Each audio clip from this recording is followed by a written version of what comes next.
న్యాయాధిపతి అయిన నా యేసయ్యా, జీవింపచేయుటకు అరుదెంచినావు.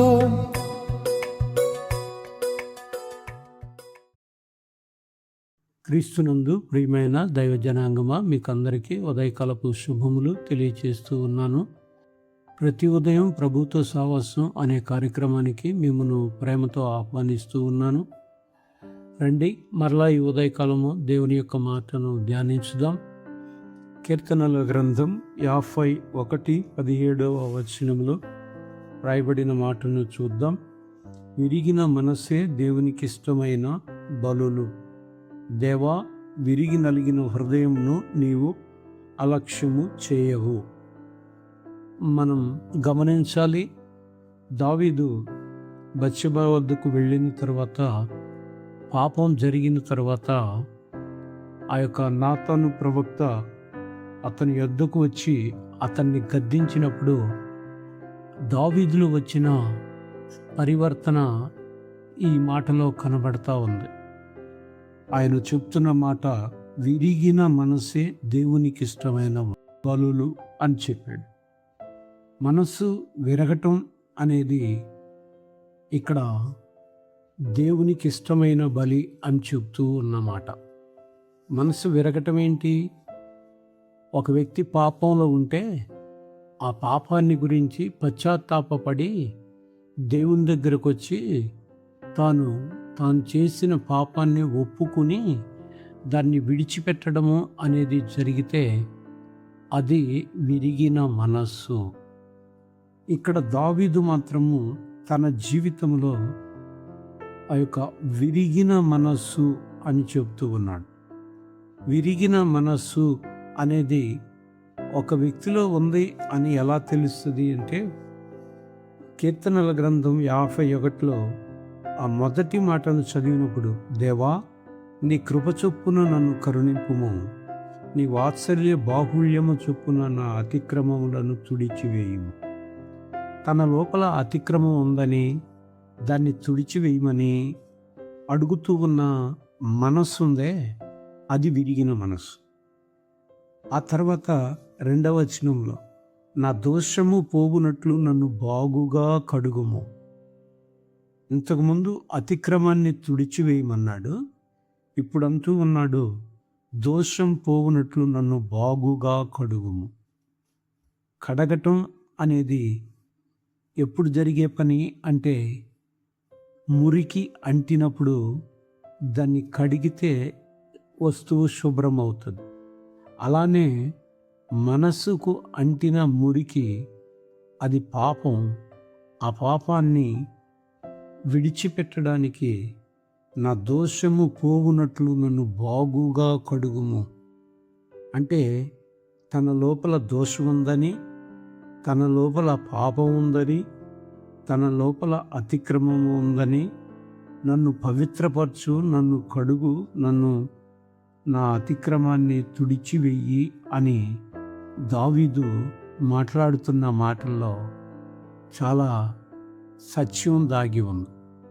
చాలామంది పాపం చేస్తారు కానీ దాన్ని విడిచిపెట్టడానికి ఇష్టపడరు, ఒప్పుకోవటానికి ఇష్టపడరు. కారణం ఏంటి అంటే, వాళ్ళ లోపల మనస్సు విరగలేదు. దావీదులో మనసు విరిగింది. విరిగిన మనస్సును దేవునికి ఇష్టమైన బలిగా అర్పించటానికి ఇష్టపడిన దావీదు ఇప్పుడు తాను పాపినని గుర్తెరిగి దేవుని సముఖములో నన్ను కడుగు, నన్ను శుద్ధి చేయి మాట్లాడుతూ ఉన్నాడు. ఆ తర్వాత, ఇస్సోపుతో నా పాపమును పరిహరింపు, హిమము కంటెను నేను తెల్లగా నున్నట్లు నీవు నన్ను కడుగుము. ఆయన విరిగిన హృదయానికి ఈ మాట ఒక తార్కాణం. అవును, కానీ మనం ఒక ప్రశ్న వేసుకోవాలి, ఎలాంటి పశ్చాత్తాప హృదయం ఉందా? ఎలాంటి దేవుని యొక్క సముఖంలో మనల్ని మనం తగ్గించుకుని నా పాపాన్ని కడుగు అని విరిగిన మనస్సుతో ఆయన సన్నిధిని సమీపిస్తూ ఉన్నామా? విరిగిన మనస్సుతో ఆయన ఎదుట మన లోపల పశ్చాత్తాపాన్ని ప్రకటించి దేవుని ఎదుట కనబడుతున్నామా? ఒకవేళ కనబడకపోతే ఇంకా మంది ఆ యొక్క కరుడుగట్టిన మనస్తత్వం పాపం విషయంలో మనది భ్రష్ట మనస్సు పనిచేస్తుందని అర్థం. 1 తిమోతి 6:5 భ్రష్ట మనస్సు గురించి రాయబడి ఉంది. అంటే భ్రష్ట మనసులో దురాశ ఉంటుంది, అబద్ధాలు ఉంటాయి, తప్పుడు ఉద్దేశాలతో వంకరగా తిరిగిన మనస్సు ఉంటుంది. అది భ్రష్ట మనస్సు. కనుక మన జీవితంలో భ్రష్ట మనస్సు అనేది ఉండకూడదు. అది దేవునికి ఇష్టం కాదు. ఆ తర్వాత మనం గమనించితే దేవుని యొక్క సముఖమునకు వెళ్ళినప్పుడు మనకి కఠినమైన మనస్సు ఉండకూడదు. ఎఫెసీ 4:18 ఉంది, దేవుని మాట వినటానికి నిరాకరించే మనస్సు కఠినమైన మనస్సు. అలాంటిది ఉండకూడదు. ఎందుకు అనంటే మనం దేవుని యొక్క సత్యాన్ని అంగీకరించి మనం మన జీవితంలో దేవుని ఎదుట పెరగాలని, దేవుని ఎదుట నడవాలని ఇష్టపడుతున్నాం కదా. అలాంటప్పుడు మన లోపల కఠినమైన మనసు ఉండకూడదు. మన లోపల ఏ మనసు ఉండాలి అంటే విరిగిన మనసు ఉండాలి. అది దేవునికి ఇష్టమైన బలి. అంటే దేవునికి బలులతో నిమిత్తం లేదు. ఒక వ్యక్తి హృదయము పశ్చాత్తాపంతో నింపబడితే అది ఇష్టమైన బలియాగంగా దేవుని ఎదుట కనబడుతుంది. అలాంటి హృదయాన్ని దేవుడు ఇక్కడ అలక్ష్యము చేయవు అని దావీదు మాట్లాడుతున్నాడు. దేవా, విరిగి నలిగిన హృదయంను నీవు అలక్ష్యము చేయవు. అలక్ష్యము చేయవు అంటే లక్ష్యం చేస్తాడు అని అర్థం. అంటే నీ మనసులో నీవు వ్యక్తిగత జీవితంలో జరిగిన పాపాన్ని గుర్తు చేసుకుని నీ మనసు బాధపడి దేవుని ఎదుట పశ్చాత్తాపంతో ఒప్పుకుంటే నిన్ను దేవుడు లక్ష్యం చేస్తాడు. అయితే లక్ష్యం చేసినప్పుడు మన లోపల ఉండాల్సిన మనసు ఏంటో తెలుసా? క్రీస్తు మనస్సు ఉండాలి మన లోపల.